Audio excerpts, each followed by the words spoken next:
الفرنسي دولي ما تخسرش مرتين على بعضهم وزيد في الدربي. لا لا بهذه انا نشكر جمهور طرش ساعه والحاجه والملاعبيه نتاعنا هذاك اكثر حاجه بالنسبه لنا.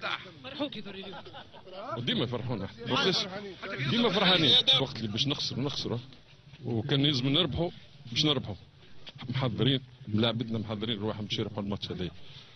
فرحة الدربي ودولي وحده. لا الدربي بالنسبه لي انا دربي ولا حد.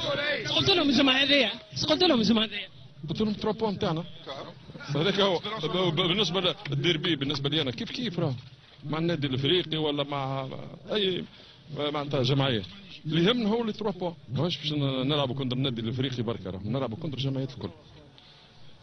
تقول لهم تو الجواري اخر كلمه يحضروا الماتش الجاي ويحضروا البلاي اوف ويحضروا اكثر للتشامبيونز ليج